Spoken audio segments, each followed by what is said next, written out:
Good morning, students. Today the first experiment is the study of quality of water, right? Now the first experiment which says about the quality of water, it has three parts. The first will begin with the first part, that is to study the pH of water. Now to study the pH of water here, we have taken two samples of water. One is pond water and the second one is tap water. Now as you all know, the pH scale is indicated from 0 to 40. 0 to 7 indicates the acidic medium, 7 indicates the neutral medium, and 7 and above, that is 7 to 14, indicates the alkaline medium. So we'll test the pH of water and then we'll see what is the pH, what exactly is the pH of pond water and what exactly is the pH of tap water, whether it is acidic, neutral or basic. Let's do the experiment. So let's do the experiment now. As I told you all, we have taken two samples of water. One is pond water and another is tap water.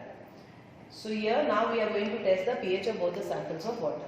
There are two ways of finding out the pH. The first one is we can either use the pH indicators. So here what we'll do is, if we are using the pH indicators, we'll pour few drops of both the samples of water separately in the pH indicators and then we'll see the color change. Or else the second method is by using the universal indicator. So we are going to follow the second one. So here what we'll do is, we have taken two test tubes and two samples of water separately, right? Here we'll take the dropper and we'll pour few drops of water here in the. Here, as I told you, we have taken two samples of water in both the test tubes separately. The first one, this one is pond water and this one is tap water. Now the next step is, we are going to add few drops of universal indicator in both the test tubes separately. So this is the pond water. Here we are going to add few drops of universal indicator and then we'll observe the color change. The same thing, and we'll shake it slightly so that the water and the universal indicator gets mixed thoroughly. This is the tap water. Again we are going to add few drops of universal indicator to this tap water also. And again we are going to shake it.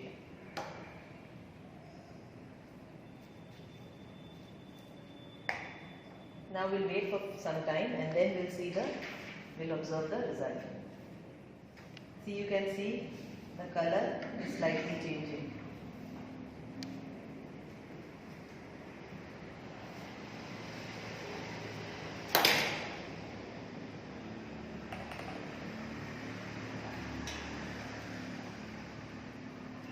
So here, as you can see now, after some time the color of both the samples of water, this is the tap water, this is slightly greenish in color, and this is the pond water, which is bluish in color. Now these two colors which we have obtained, we are going to match this with the color of the pH paper so that we can find out or identify the exact pH of these two samples of water. So here this is the tap water and here this is the pH paper.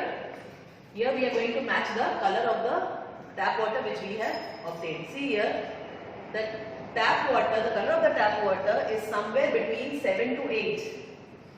So we can conclude that the pH of tap water is around 7.5. Now the next is, this is the pond water, this is bluish in color. Here it is somewhere between, see, the color matches somewhere between 10 to 11. So we can conclude that the pH of the pond water is somewhere around 10.5. So here we are concluding our experiment and the conclusion is the pH of tap water is around 7.5, which is greenish in color, and that of pond water is around 10.5, which is bluish in color. So now let us fill the observation table. So here this is the observation table which we have made to fill in the pH of tap water as well as pond water. So the conclusion was pond water's pH was around 10.5 and that of tap water was 7.5.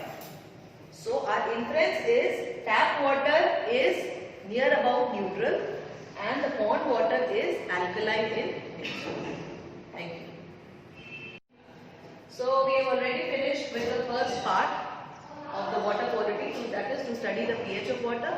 Now we are moving on to the second part, that is to study the clarity of water. For studying the clarity of water, again we are going to take the same two samples of water, that is pond water and tap water. And here we are going to take the two samples of water and we are going to test whether they are clear or not. We are going to test the clarity of both the samples of water. Now let us do the experiment and check out which one is clearer, which two samples of water are clearer. Now let us begin with the experiment. As I told you all, we are going to take two samples of water, that is tap water and the pond water. And here we are going to check whether they are transparent, they are clear or not, which is clearer than the other, right? So first let us observe the tap water here.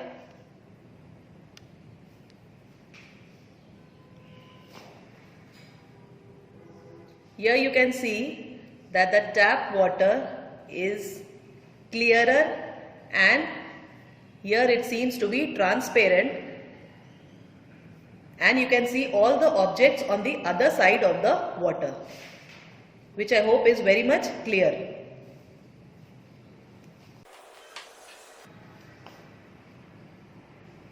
And here this is the next sample, that is the pond water.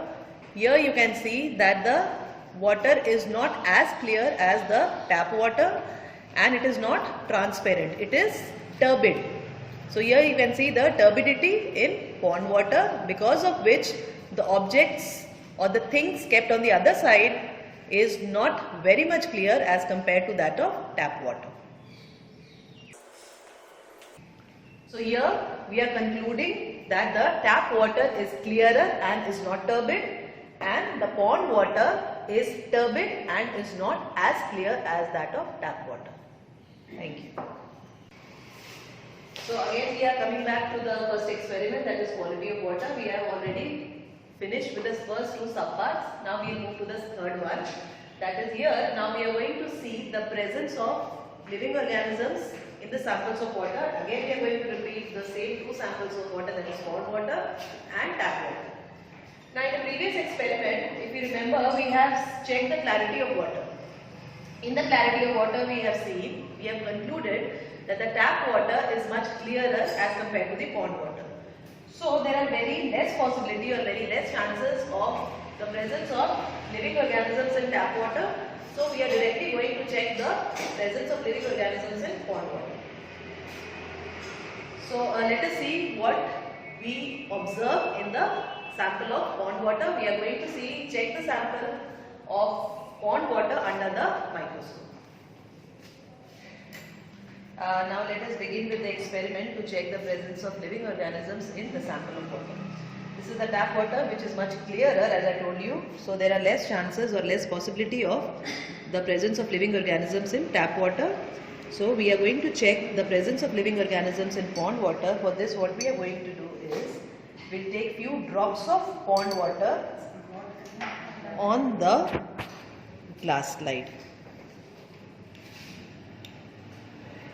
And then we are going to cover this with a cover slip very carefully and avoid the presence of any air bubble in it.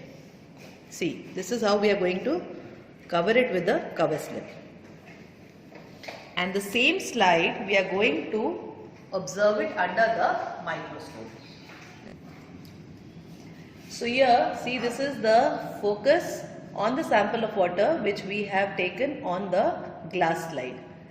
This is the observation under the microscope. Here, although it is not very much clear, but at least you can identify that some living organisms, some organisms are being observed in the sample of water which we have taken. As you have seen, the image under the microscope, which was not very much clear, So here I'll show you 2-3 microorganisms here which could probably be present in the sample of water. The first one is bacteria. This is bacteria which may be of various shapes, and they may be flagellate, or the flagella may be present or it may be absent. And there are certain bacteria which are useful, as well as there are certain ones which are harmful. Now the next one is Spirogyra. It is a fresh green water algae, and it is multicellular and it has filament like structure. The elongated structure, if you remember, which you have seen in the image which we have shown you under the microscope, the filament like structure, that is the Spirogyra, which is present in fresh water. The next microorganism which we are going to see here is amoeba.